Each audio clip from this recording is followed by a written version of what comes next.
எங்களுடைய கோபமே இத்தனை காலமாக இந்த மண்ணில் நடக்கக்கூடிய அரசியல் என்பது வளர்ச்சியை மையமாக வைத்த அரசியல் இல்லை, ஜாதியை மையமாக வைத்த அரசியல் இருக்கிறது. அதனால் தான் தர்மபுரியுடைய உற்பத்தி திறன் என்பது வெறும் 1.7% ஐயா. அதை நம்ம மாத்தி காட்டணும் ஐயா. மாத்தி காட்டுறதுக்கான நேரம் வந்துருச்சு. இதுக்கு மேல நீங்க பொறுமையா இருக்க முடியாது. இத்தனை காலம் பொறுத்து பார்த்துட்டு இளைஞர்கள் சொந்த ஊர்ல தர்மபுரி மண்ணில இங்கே வேலை வாய்ப்பை உருவாக்கணும், நீர்ப்பாசன வசதியை அதிகப்படுத்தணும், விவசாயிகள் விவசாயம் செய்வதற்கு தைரியமாக தர்மபுரியில வெளியே வரும். பெண்கள் யாரும் கூட ஏழையாக தர்மபுரியில யாரும் இருக்கக்கூடாது. இதை மாற்ற வேண்டும் என்றால் இத்தனை காலமா ஓட்டு போட்டு உங்க கைரேகை தேஞ்சதுதான் மிச்சம். ஓட்டு போட்டு உங்களுடைய கைரேகை தேய்ந்ததுதான் மிச்சம்.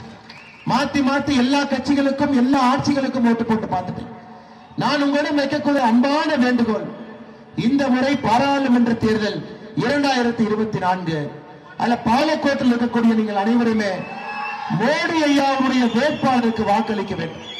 ஐயா நம்ம வளர்ச்சி, மோடி என்றாலே கேரண்டி, மோடி என்றாலே வளர்ச்சி. மோடி அவர்கள் ஒரு வார்த்தையை சொன்னாங்கன்னா செஞ்சு காட்டுவாங்க. 2014 சொன்னாங்க, நாங்க ஆட்சிக்கு வந்தா எல்பிஜி சிலிண்டர் இல்லாத எல்லா வீடுகளுக்கும் எல்பிஜி சிலிண்டர் கொடுப்போம், கேஸ் சிலிண்டர் கொடுப்போம்.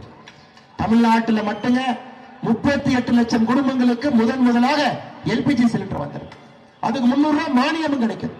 நாங்க ஆட்சிக்கு வந்தா இத்தனை காலமா குடிசை வீட்டுல யார் இருக்காங்க, மோடி வீடு கான்கிரீட் வீடு கட்டி கொடுப்போம் என்று சொன்னோம்.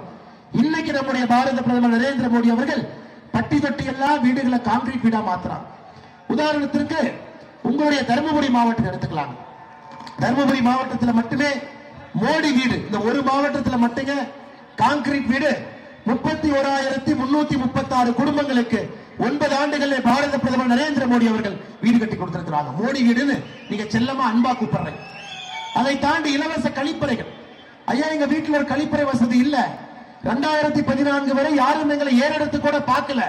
நாங்கள் இந்த நாட்டினுடைய குடிமகன் தான். எங்க வீட்டுக்கு வந்து கழிப்பறை இருக்கான்னு கூட யாரும் கேட்கல. இன்னைக்கு தருமபுரி மாவட்டத்தில் மட்டுமே கடந்த 9 ஆண்டுகள்ல பாரத பிரதமர் நரேந்திர மோடி அவர்கள் கட்டியிருக்கக்கூடிய கழிப்பறை 2,32,117 கழிப்பறைகள் வீடுகளுக்கு கட்டி கொடுக்கப்பட்டிருக்கிறது. ஐயா நம்ம எல்லாருக்குமே கனவு, சுத்தமான குடிநீர் என்பது பைப்ல குடிக்கணும். நம்ம வீட்டில் பைப்பை திறந்தா தண்ணி வரணும். நம்முடைய தாய்மார்களோ சகோதரிகளோ பெண்களோ ஒரு குடத்தை எடுத்துக்கொண்டு 5 கிலோமீட்டர் 10 கிலோமீட்டர் இந்த வெயில்ல போகக்கூடாது. குடிக்கிற தண்ணீர்ல உப்பு கம்மியாக இருக்க வேண்டும். அதனால பல்லில் வரக்கூடிய பிரச்சனைகளோ ஈரில் வரக்கூடிய பிரச்சனையோ உடம்பு வரக்கூடிய பிரச்சனையோ தருமபுரியில் அதிகம். இன்னைக்கு குழாய் மூலமாக தருமபுரி மாவட்டத்திற்கு மோடியை கொடுத்திருக்கக்கூடிய தண்ணீர் மட்டுமே 1,21,410 வீடுகளுக்கு குழாய் மூலமாக தண்ணி கொடுத்திருக்கும். ஐயா விவசாய பெருமக்கள் இருக்கிற 6,000 ரூபாய் உங்க வங்கி கணக்குக்கு விவசாய பெருமக்களுக்கு வருது. விவசாயிகளுக்கான நிதி என்று சொல்லுகின்றோம். 6,000 ரூபாய் சிறு குறு விவசாயிகளுக்கு. இதுவரை உங்களுக்கு 30,000 ரூபாய் வந்திருக்கணும். கடந்த 9 ஆண்டுகள்ல 15 தவணையாக தவணைக்கு 2,000. தருமபுரி மாவட்டத்தில் மட்டுமே 6,000 ரூபாய் பெறக்கூடிய விவசாய பெருமக்கள் 1,84,039 விவசாய பெருமக்கள். எதுக்கு சொல்றோம்னா மோடியை சொன்னாங்க. எங்களை பொறுத்தவரை 4 ஜாதிகள். ஏழை ஜாதி இருக்கக்கூடாது என்று நினைக்கின்றோம், முன்னேற வேண்டும் என்று நினைக்கின்றோம். பெண்கள் ஜாதி, இளைஞர்கள் ஜாதி, விவசாய ஜாதி, என்ன திட்டங்கள் எல்லாம் கொடுக்க வேண்டுமோ இந்த திட்டங்கள் அவர்களுக்கு சென்று சேர்க்க வேண்டும் என்பதற்காக மோடியை உழைத்துக் கொண்டிருக்கின்றார். இன்னைக்கு பாலக்கோட்டிலிங்க வரலாறு காணாத இந்த கூட்டத்தை பார்க்கும் பொழுது, வரலாறு காணாத எழுச்சியை பார்க்கும் பொழுது நிச்சயமாக 2024 நீங்கள் அனைவரும் பாரத பிரதமர் நரேந்திர மோடி அவரை ஆதரித்து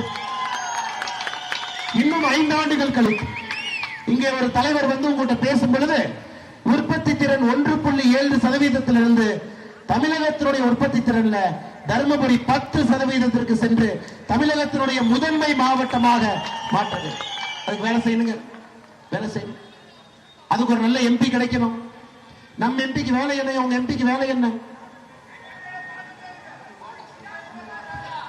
நம்முடைய எம்பிக்கு வேலை என்னன்னா அரசாங்க அதிகாரிகள் யாராச்சும் பூமி பூஜை போனா பண்ணா போய் எட்டி உதைப்பார். இதெல்லாம் இங்க பண்றீங்க. திராவிட நாட்டில் சாமி கும்பிடக்கூடாது, திராவிட நாட்டில் ஊதுபத்தி பத்தக்கூடாது, திராவிட நாட்டில் பழத்தை எடுத்துட்டு வரக்கூடாது, திராவிட நாட்டில் சூடம் பத்த வைக்க கூடாது. இதெல்லாம் உங்க எம்பி. ஏதாவது ஒரு திட்டத்தை ஆரம்பிப்பதற்கு உங்க வீட்டுல கூட ஒரு நல்ல ஒரு செயலை செஞ்சா ஒரு ஊதுபத்தியை பத்தி ஒரு சூடத்தை பத்த வச்சு சாமி காட்டுவேன். அதை கூட அரசு விழாவிலே காட்டக்கூடாது என்பது கங்கரம் கட்டி கொண்டு இந்த எம்பி சுத்திக்கிட்டு இருக்கார். அதை தான் இந்த எம்பி பாராளுமன்றத்துக்கு போவார். தர்மபுரி தமிழ்நாட்டினுடைய வளர்ச்சியில கட்ட கடைசியில் இருக்க இந்த எம்பி இருக்கிறார் 1.7%.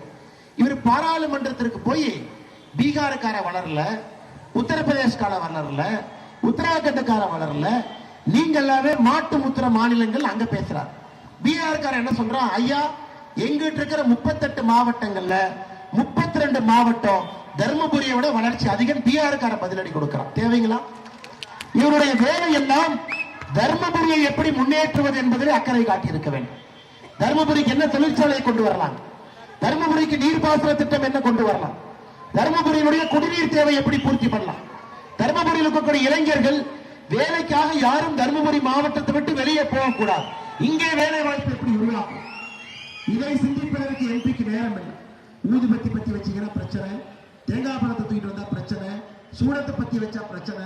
பாராளுமன்றத்தில் வடநாட்டு எம்பிக்கெல்லாம் எந்திரிச்சு, வடமாநில எம்பிக்கெல்லாம் எந்திரிச்சு தங்களுடைய கோபத்தை தெரிவித்தவுடன் அன்னை மன்னிச்சுங்க தெரியாம சொல்லிட்டு ஓடி வந்துட்டார். நமக்கு எம்பி தேவை, இந்த எம்பி தேவைங்களா? அதான் என் அன்பான வேண்டுகோள், இந்த முறை 2024 உங்களுடைய எம்பி பேர், உங்க எம்பிக்கு நான் பேர் கொடுக்க போறது இல்லைங்கம்மா, எம்பி பேர் மோடி எம்பி. யாரு தர்மபுரியில் இருக்கின்றார்களோ அவர்கள் மோடி எம்பி. பேரெல்லாம் தேவையில்லைங்க, மோடி பேரு தான். அந்த எம்பி மோடிக்கு வேலை செய்யணும், மோடி உங்களுக்கு வேலை செய்யறார். அந்த எம்பி பேர்லாம் நான் சொல்ல விரும்பல. பாரதிய ஜனதா கட்சி சார்பாக, தேசிய ஜனநாயக கூட்டணி சார்பாக தர்மபுரியிலே யார் நின்றாலும் கூட அவர்களுடைய பேர் மோடி எம்பி. அவர் மோடிக்கு வேலை செய்கின்றார், மோடி உங்களுக்கு வேலை செய்கின்றார். நாங்கள் 4 ஜாதிகளுக்கு வேலை செய்கின்றோம். ஏழை ஜாதிக்கு வேலை செய்கின்றோம், பெண்கள் ஜாதிக்கு வேலை செய்கின்றோம், இளைஞர் ஜாதிகளுக்கு வேலை செய்கின்றோம், விவசாயிகள் ஜாதிக்கு வேலை. அந்த எம்பி யாரு, அவர் என்ன ஜாதி, அப்படி எந்த ஊரு, தர்மபுரியில் எந்த கிராமம், நமக்கு அது வேண்டாம். மோடி ஐயா எந்த எம்பி தர்மபுரியில உங்கள் சேவைக்காக நிறுத்துகின்றாரோ அந்த எம்பியினுடைய பெயர் மோடி எம்பி. நம்ம மோடி எம்பினே கூப்பிடுவோம், அந்த எம்பி பெயரே மாத்திடும். பாரதிய ஜனதா கட்சி சார்பாக, தேசிய ஜனநாயக கூட்டணி சார்பாக இங்க நிக்கிற எம்பி பேரையே மாத்தி மோடியின் பேர் வச்சிருக்காங்க, மோடி எம்பி. 5 ஆண்டுகள் அந்த எம்பிக்கு நேரம் கொடுப்போம். அண்ணே உள்ள வந்திருக்கிறீங்க, அக்கா எம்பியாக ஆணோ பெண்ணோ சகோதரனோ சகோதரியோ யார் வந்தாலும் இன்னைக்கு நம்ம உற்பத்தி திறன் 1.7. அண்ணாமலை வந்து சொன்னார், கோயம்புத்தூர், செங்கல்பட்டு, காஞ்சிபுரம், சென்னை எல்லாம் மேல இருக்குன்னு சொன்னார். நீங்க 5 வருஷத்துல தர்மபுரியோட உற்பத்தி திறனை உயர்த்தினா அடுத்த முறை எம்பி தேர்தலுக்கு நிக்காது. அது பாரதிய ஜனதா கட்சியாக இருந்தாலும் எங்கள் உத்தரவாதம் அதுதான். 5 ஆண்டுகள் தர்மபுரிக்கு தொழில் வளர்ச்சிய, வேலை வாய்ப்ப, உங்களுடைய உற்பத்தி திறனை நாங்கள் உயர்த்தவில்லை என்றால் பாரதிய ஜனதா கட்சியோட எம்பி திரும்ப வந்து அம்மா சாமி எங்களுக்கு ஓட்டு போடணும்னு கேட்க மாட்டார். நான் உங்களிடம் அன்பான வேண்டுகோளை வைப்பது, தர்மபுரியினுடைய முகவரியை மாற்ற வேண்டும், அரசியல் அடிப்படையை சரிப்படுத்த வேண்டும், பெண்களுக்கும், ஏழைகளுக்கும், விவசாயிகளுக்கும், இளைஞர்களுக்கும் ஒரு புதிய பாதை ஏற்படுத்த வேண்டும். அதுக்கு நீங்க நம்முடைய எம்பிக்கு, மோடி ஐயாவுடைய எம்பிக்கு, மோடி எம்பிக்கு இந்த முறை நீங்கள் வாய்ப்பளிக்க, அந்த அன்பான வேண்டுகோளை உங்களால் வைக்கிறோம். செய்திகளை உடனுக்குடன் தெரிந்து கொள்ள உடனே சப்ஸ்கிரைப் பண்ணுங்க.